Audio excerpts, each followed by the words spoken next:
जी अस्सलाम वालेकुम गाइस, उम्मीद है आप खैरियत से हैं। मैं हूं आपका regional market analyst Adnan Rahman, आपकी खिदमत में हाजिर। ठीक है, ओके। अभी मैंने आप लोगों के साथ ऑस्ट्रेलियन डॉलर के कुछ सेंटिमेंट्स शेयर करने हैं और उम्मीद है कि आप लोग इसको समझेंगे। ठीक है, अब मैं प्रोसीड करता हूं। ये इसकी डायग्राम है, बेसिकली उसका चार्ट है। हम MT4 पे जाएंगे और चार्ट दोबारा सारा ड्रॉ भी करेंगे, सारा देखेंगे भी। लेकिन पहले कुछ सेंटिमेंट्स समझ लें इसमें हो क्या रहा है। AUD ने अपना मंथली टॉप जो था 0.6998 का, उसको सिर्फ टच किया है और वहाँ से यू टर्न मार लिया। नंबर एक चीज़, ठीक है। और इस वजह से इसके ऊपर काफ़ी प्रेशर भी था। ठीक है, क्यों प्रेशर था, क्या रीजंस थी, मैं अभी आप लोगों के साथ शेयर करता हूँ। जो ऑस्ट्रेलिया का जो शहर है मेलबर्न, उसमें आर लॉक या री लॉक दोबारा स्टार्ट हो गए हैं। ठीक है, और जिसमें से 3 मिलियन से ज़्यादा लोग USA में जो है ना इस मर्ज का शिकार हो चुके हैं। ठीक है, RBI की ये इकोनॉमिक टेंशंस और US डॉलर की रिकवरी। ठीक है, आरबीआई की इकोनॉमिक टेंशंस और US डॉलर की रिकवरी। अब US डॉलर कैसे रिकवर हो रहा है? हर डाटा उसका नेगेटिव आ रहा है, लेकिन रिकवर कैसे हो रहा है? बेसिकली वो सेफ हेवन के तौर पर रिकवर हो रहा है। जैसे कि मैंने पहले अपनी एनालिसिस में पहले कहा था कि जनाब, अगर वायरस की टेंशंस दोबारा हैं तो जो गोल्ड और डॉलर ये सेफ हेवन का लेबल जो है ना वो ले लेगा। ठीक है, वही हो रहा है अभी। तो US डॉलर की रिकवरी, वहाँ से ऑस्ट्रेलियन डॉलर की टेंशंस की वजह से AUD USD का पेयर काफ़ी नीचे जाने के जो है ना आसार नज़र आ रहे हैं। ठीक है, और अब इस पूरे हफ्ते में चाइना की तरफ से भी कोई स्ट्रॉन्ग डाटा या कोई स्ट्रॉन्ग न्यूज़ नहीं स्केड्यूल्ड। ठीक है, अब कोरोना में क्या हो रहा है, फियर्स में क्या हो रहा है कि ग्लोबल इकोनॉमीज में सबकी नज़र जो है ना वो कोरोना वायरस पर है। कोरोना की खबर की वजह से डिक्सी DXY कैपिटल लिखना था, छोटा लिख दिया, में तेज़ी आई। इसकी वजह से AUD में वीकनेस देखने में आई। ठीक है, अब टोक्यो में मुसलसल 6 दिन से केसेस सामने आ रहे हैं और इंडिया में भी सूरत हाल काफ़ी ख़राब है। ये हमारा पड़ोसी इंडिया, सूरत हाल काफ़ी ख़राब है। ठीक है, ओके। US हेल्थ ऑफिशियल के बयान के मुताबिक कोरोना वायरस को रोकने के लिए अभी तक कोई वैक्सीन एक्सेप्ट नहीं की जा रही। बेसिकली एक्सेप्ट कर लें या एक्सपेक्ट कर लें, दोनों अल्फाज यहाँ पर लगते हैं। ठीक है, ओके। अब RBI ने अपने रेट्स जो है ना वो वही रखे हैं 0.25, और उन्होंने कहा था कि इस साल के अंत तक, जब तक हालात ठीक नहीं होते, हम ईजिंग जारी रखेंगे। अब आपको पता है क्वांटिटेटिव ईजिंग होती है, what is the meaning of that? Weakness. ठीक है, ओके। अब आगे US जॉब ओपनिंग, इस डाटे में क्या एक्सपेक्ट था? बेसिकली 5.39 मिलियन वर्सेस 4.85 जो एक्सपेक्टेड था, यानी कि जो निकला वो ज़्यादा था, एक्सपेक्टेड था वो कम था। ठीक है, और इसने भी डॉलर को सपोर्ट किया। बेसिकली सेफ हेवन का जो लेवल है, ये जॉब्स डाटा और ऑस्ट्रेलियन डॉलर की वीकनेस जो है ना इस पेयर को वीकनेस की तरफ लेके जा रही है। ठीक है, ये बात एक क्लियर होगी। अब मैं जाता हूँ आगे टेक्निकल चार्ट के ऊपर। टेक्निकल चार्ट्स के ऊपर जाके मैं कैमरा इधर कर लूँ ज़रा। ओके, अब हम टेक्निकल चार्ट्स के ऊपर जाते हैं, तो मैं सब कुछ रिमूव करता हूँ। ठीक है,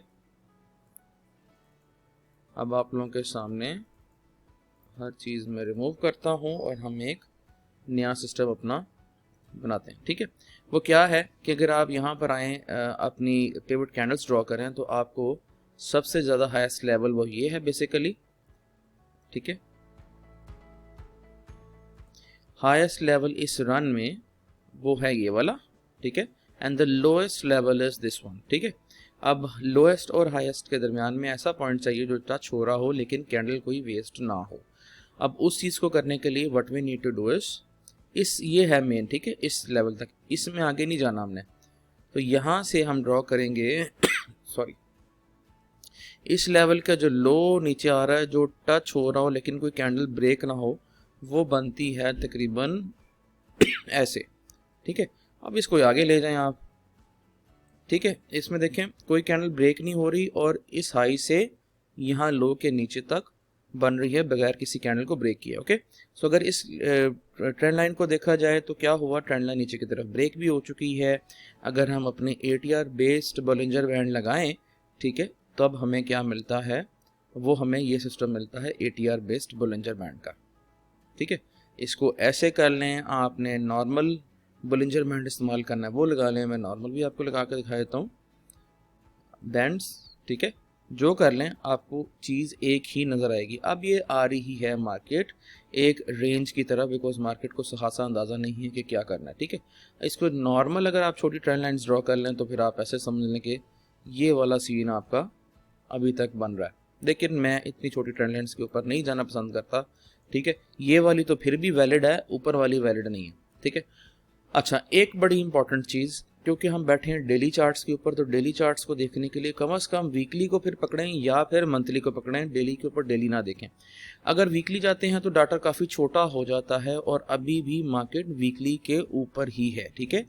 प्रीवियस वीक के भी ऊपर थी, करंट वीक के भी ऊपर है, ठीक है। तो जब तक ये कोई नीचे इस लेवल के नीचे नहीं आता ना, तो मैं नहीं सजेस्ट करूँगा, ठीक है। स्कैल्पर्स के लिए ये ट्रेंड लाइन का ब्रेकआउट होना वेरी गुड, लेकिन अगर आप आते हो प्रॉपरली स्विंग ट्रेडिंग की तरफ तो ये आपका मंथली पिवट है, ठीक है। This is your monthly pivot, और monthly pivot is just you can say it is in conference with this trend line, ठीक है। तो इसके नीचे ब्रेकआउट और ये middle support of the month 1, ये जब ब्रेक होके मार्केट नीचे जाती है then you have long way to cover, ठीक है। इसका ज़रा ख्याल रखिएगा, अपने लेवल्स हैं इंपॉर्टेंट हैं, इनका काइंडली ख्याल रखिएगा। चलें अभी मैं चलता हूँ आपको लेके पिवट्स की तरफ। अगर आपने पेंडिंग ऑर्डर्स लगाने हैं, पिवट्स की तरफ लेके चलते हैं फिबोनाची के ज़रिए, pivot high, pivot low. So this is your box basically, this one, ठीक है। And then